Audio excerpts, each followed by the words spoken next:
Welcome back to this deep learning neural network self-driving car series where I learn and I document my learning process. So if you don't know this stuff, maybe you learn a little bit as well. So it's definitely not I'm the expert, listen to me, I'm teaching you all this stuff kind of series. The title literally says Indian noob learns. I'm said noob. In the last video, I introduced the subject area at large. We spoke about what deep learning is, what machine learning is, what the difference is, why we're getting into deep learning in the first place.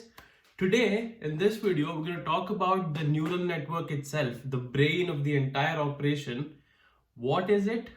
How does it work? How is it that when I show it a handwritten number 5, that an artificial intelligence neural network actually recognizes it as a number 5 without me telling it what to look out for? What is number 5? You just figured it out? What's going on? So from my background as a controls engineer, I kind of break every problem down into a black box. So there's your input, there's your output, something happens in the middle. So for example, I press my car's accelerator pedal, that's my input. The car actually starts going forward, the tire starts spinning, that's my output. How did all this happen? Something happens in the middle. Similarly, I showed my AI a handwritten digit number 5, that's my input.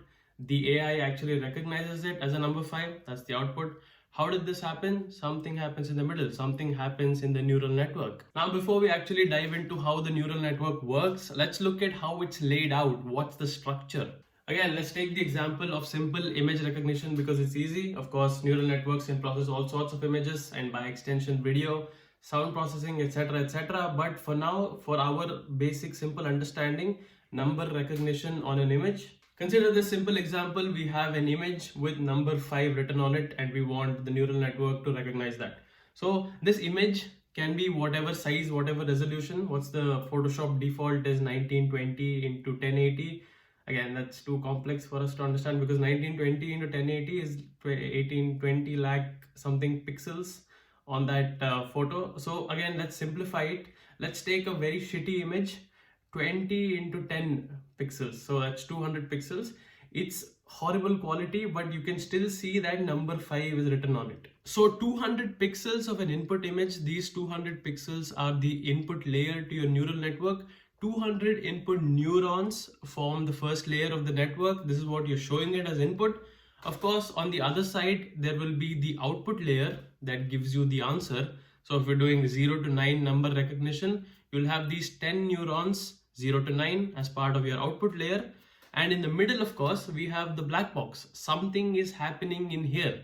It's thinking, it's learning by itself with no help of 7 looks like this, 3 looks like this, nothing. We're not telling it, it's figuring out by itself. So now let's open the black box up and see what's going on underneath the hood, as it were. What we find under the hood are called hidden layers. If there's only one hidden layer between the input and the output, the entire operation is called a neural network. If there's more than one hidden layer, it's called a deep neural network. In proper professional stuff where there are actual neural networks driving actual self-driving cars, there are hundreds of hidden layers. Anyway, all of these are neurons, like brain neurons. And neurons in the brain are connected, right?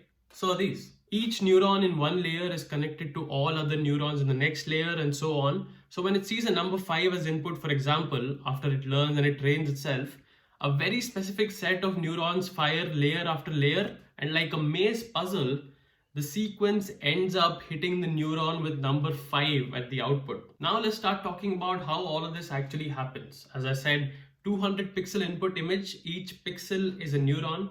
Let's start off by converting this image from color to grayscale. Why? Because think about it. You're processing an input image with 5 written on it.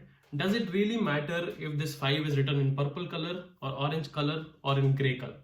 It doesn't matter. You can still see it's number 5. But if it's in gray, there's only one channel for you to process. That's gray.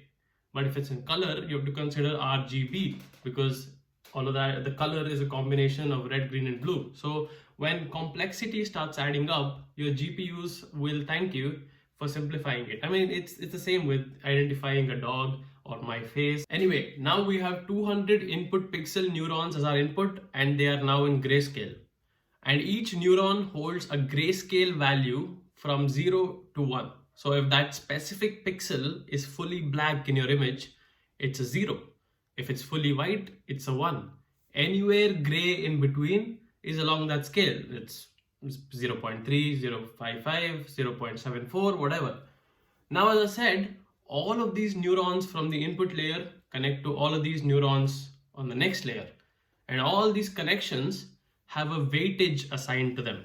Think of the weightage as a strength of that connection, the importance of that connection. We'll talk about more of this later. Now let's dive into one specific neuron anywhere in the network. Just pick one random neuron along anywhere in the network and let's figure out what's going on with that specific neuron. Because if we know what input is coming into that neuron, what is it giving as output, then everything else, every other neuron, the same thing is happening. So for example, let's pick this neuron on the first hidden layer here. So it has all of these connections coming into it from all of the neurons on the input layer. If we pick the neuron deeper into the network as a sample, that neuron's input would be from its previous hidden layer in that chain. What we'll do now is we will take all of these values coming into our neuron from the input layer neurons, and we will sum them up. But as we've discussed earlier, you can't just sum them up because we have all of these connections to neurons have a weight associated with them. So you have to consider those too. There's also another additional parameter used in this equation called a bias, which is added on to this equation. Essentially, the bias helps shift the activation function around and help better fit the prediction. But for now, I don't fully understand the bias utilization, so it'll just confuse us for now. So I won't talk about it right now, and we'll start considering the bias when it actually starts affecting us. Anyway, we take the weighted sum of whatever is coming into our neuron. Next, we need someone to make a decision here. What do we do with this value that we got in this neuron? Here's where we use something called an activation function. Very simply, it would be something like a step function. The decision is either a 0 or a 1. It's either a low or a high. So at this very specific neuron, how many ever connections and values came to it, you took the weighted sum of all of those and you get a value, some number. Your activation function will have a decision logic that you decided. Example, say this entire weighted sum value that you got is above 3 at that point. Your step function will say this neuron's value is now high, it's 1, which means this neuron fired. Or if it's lesser than that threshold 3, it'll say its value is 0, it's a low, this neuron didn't fire. Okay, but using a step function is a bit of a lousy way of doing it because like most things in life, it's not that simple. Life is gray. So it's not just 0 or 1 or low or high or good or bad or left wing or right wing. I don't want to get political talking about neural networks, but what I'm saying is it can't just be discrete levels like that. We have to consider the entire range. So instead of a step function, let's use a sigmoid activation function instead. This is a curve and it gives decimal outputs in a range from 0 to 1.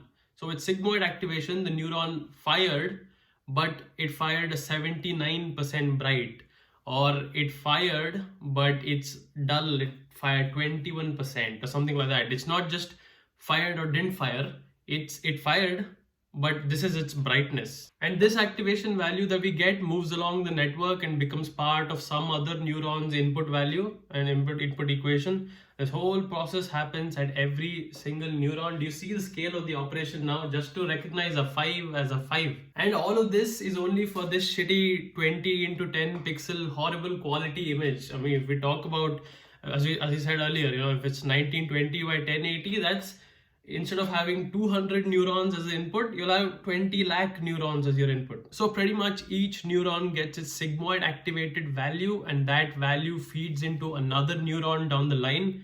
And based on that weighted sum that gets calculated there, next another neuron gets activated, etc., etc., etc., with the hope that when you've shown it a number 5 as input and there are 10 output neurons, the number 5 output neuron ends up with an activation value of say 98, 99%, and the other numbers on the output say 0.0% something activation, which is the neural network telling us that it is 98% sure that what you've shown it is in fact a number 5. All of these weights, all of these activation values are essentially parameters that the neural network is working with. So imagine the neural network has at its disposal 1000 knobs that can twist and turn around. It can do whatever it wants, whatever order it wants it in. But the end goal is to twist those 1000 knobs in an exact particular sequence so that the code is cracked. You know, we love to romanticize the idea of a neural network by saying, wow, neural network, we're replicating a human brain, a computer, it's making its own decisions without human intervention. It's magic. But the more I study about it, it feels like it's less magic, more algebra, which I don't know if that's comforting or not. I guess we'll find out. I think that's a good point to stop this video. We've spoken today about the structure of a neural network and how it should work. In the next video, we'll speak about how it actually does work and the algorithms and the algebra that makes it possible. That makes it possible for a neural network to predict with 98% accuracy that what we showed it was indeed a number 5. Thank you so much for watching. As always, like, share, subscribe. Any questions you've got down in the comments, always welcome. And yeah,